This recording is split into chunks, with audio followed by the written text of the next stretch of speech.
Good morning. मैं हूं doctor Zeeshan, orthopaedic surgeon. और आज हम बात करेंगे बहुत ही आम समस्या की, ऑस्टियोआर्थराइटिस ऑफ नी, जिसे आम भाषा में घुटनों का घिसाव, घुटनों में सूजन और दर्द भी कहते हैं। ऑस्टियोआर्थराइटिस क्या है? यह एक डिजेनरेटिव रोग है जिसमें घुटनों के अंदर की कार्टिलेज यानी हड्डियों के बीच की मुलायम परत धीरे धीरे घिस जाती है, जिसके वजह से हड्डियां आपस में रगड़ने लगती है और होता है दर्द, सूजन और चलने फिरने में परेशानी। इसके मुख्य लक्षण क्या है? इसके मुख्य लक्षण में सबसे पहले आता है घुटनों में दर्द, जिसमें आपको चलने में या सीढ़ी चढ़ने में बहुत ज़्यादा तकलीफ होती है। दूसरा जो सिम्पटम्स आता है इसके अंदर स्टिफनेस यानी घुटनों में अकड़न होना। जनरली जो अकड़न होती है वो आपको सवेरे-सवेरे बहुत ज़्यादा स्टिफनेस रहती है, अकड़न रहती है, और जैसे-जैसे आप डेली एक्टिविटी करते जाते हो, अकड़न थोड़ी-थोड़ी कम होते जाती है। और इसका जो तीसरा सिम्पटम्स रहता है उसके अंदर घुटनों में सूजन भी आती है। सूजन की वजह से पेशेंट को चलने में तकलीफ होती है और रेडनेस, वहाँ पर जो है घुटना जो है आपका, उसके अंदर रेडनेस भी आ जाती है।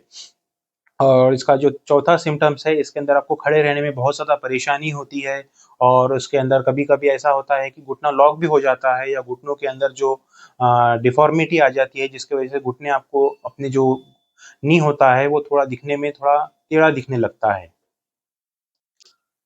अब आते हैं हम इसके डायग्नोसिस पे, यानी कि कैसे पहचानें। तो एक अनुभवी डॉक्टर सिर्फ अपने एग्जामिनेशन से और अपने अनुभव से ही पहचान सकता है कि ये ऑस्टियोआर्थराइटिस ऑफ नी है। जैसे कि इसके अंदर होता है कि घुटने में बहुत ज़्यादा टेंडरनेस होती है, स्वेलिंग होती है, या क्रेपिटस होता है, या रेंज ऑफ मूवमेंट डिक्रीज हो जाती है। और कुछ-कुछ पेशेंट में हम एक्स-रे भी करा लेते हैं, जिसके अंदर जो घुटने के 2 हड्डियों के बीच की जो परत होती है कार्टिलेज, यानी कि फीमर जो जांघ की हड्डी होती है, और टिबिया जो पैर की हड्डी होती है, दोनों के ऊपर एक पतली लेयर होती है कार्टिलेज की, जो घिस जाती है। उसके वजह से 2 हड्डियों के बीच का गैप जो है कम हो जाता है, वो एक्स-रे में हम ये देख सकते हैं क्लियरली। और दूसरा होता है कि एमआरआई।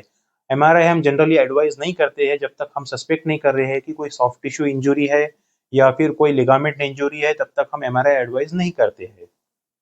अब हम आते हैं ट्रीटमेंट पार्ट पे, यानी कि इसके इलाज के तरीके। इसके इलाज के तरीकों में 2 इलाज होते हैं, एक बिना सर्जरी के और एक सर्जरी के। तो सबसे पहले देखते हैं हम कि बिना सर्जरी के हम क्या-क्या कर सकते हैं। सबसे पहले बिना सर्जरी के अंदर हम देखेंगे कि आपको वज़न कम करना पड़ेगा। आपको लाइफ़स्टाइल मॉडिफ़िकेशन करना पड़ेगा, जिसके अंदर आपको रेगुलर एक्सरसाइज़ भी करनी पड़ेगी, और आपको जंक फूड को अवॉइड करना पड़ेगा। जंक फूड अगर आप ज़्यादा खाते हैं तो उसकी वजह से आपको डायबिटीज़, हाइपरटेंशन, ये सारी चीज़ें आएँगी, और उसके वजह से आपको जो डिजेनरेटिव प्रोसेस है वो और ज़्यादा फास्ट हो जाएगा। इसकी की वजह से आजकल जो है यंग लोगों में भी ऑस्टियोआर्थराइटिस नहीं देखने मिल रहा है। पहले 50 के बाद देखने मिलता था, आजकल जो है 50 के पहले भी हमको देखने मिल रहा है। दूसरा, इसके अंदर हम एडवाइस करते हैं फिजियोथेरेपी। तो फिजियोथेरेपी, नी स्ट्रेंथनिंग एक्सरसाइज से भी हम इसको अवॉइड कर सकते हैं। उसके बाद में हम देंगे आपको एक हल्की-फुल्की पेन किलर, जिसकी वजह से आपकी तकलीफ कम हो जाए, या फिर टॉपिकल ऑइंटमेंट देंगे आपको। इसके अलावा हम आपको नी कैप दे सकते हैं, थोड़े दिन के लिए हम आपको वॉकर के थ्रू वॉक करने के लिए भी बोल सकते हैं। अगर इन सारी चीज़ों से भी अगर आपको ऑस्टियोआर्थराइटिस, आपका जो पेन है वो कम नहीं हो रहा है, तो हम लास्ट में आपको जो सर्जरी को अवॉइड करने के लिए हम जो देते हैं, वो एक चीज़ होती है कि इंट्रा आर्टिकुलर इंजेक्शन, यानी कि आपके घुटनों में इंजेक्शन। इसके अंदर हम आपको देते हैं इंट्रा आर्टिकुलर स्टेरॉइड इंजेक्शन देते हैं, और पीआरपी इंजेक्शन देते हैं, और हाइलुरोनिक एसिड इंजेक्शन देते हैं। अब इन सब चीज़ों के बाद भी अगर आपको तकलीफ बहुत ज़्यादा बढ़ रही है, और आपको आपकी जो लाइफ है, डेली एक्टिविटी है, वो रूटीन जो है आपका, वो डिस्टर्ब हो रहा है, तो आपको हम एडवाइस करते हैं कि सर्जरी के लिए, जिसके अंदर टोटल नी रिप्लेसमेंट सर्जरी रहती है, जिसके रिजल्ट आजकल बहुत अच्छे हो गए हैं, और ये बहुत सफल प्रक्रिया है। मेरा सुझाव, अगर आपको या आपके किसी परिजन को घुटनों में बार-बार दर्द होता है तो इसको अवॉइड न करें। जल्दी इलाज और लाइफस्टाइल मॉडिफिकेशन से सर्जरी को भी अवॉइड किया जा सकता है। अगर ये वीडियो आपको पसंद आया तो कृपया लाइक करें, और ऐसे और वीडियो देखने के लिए चैनल को सब्सक्राइब करें, और मुझे कमेंट करके बताएं अगला वीडियो आप किस टॉपिक पे देखना चाहते हैं। धन्यवाद। मैं डॉक्टर ज़ीशान, मिलते हैं आपसे अगले वीडियो में।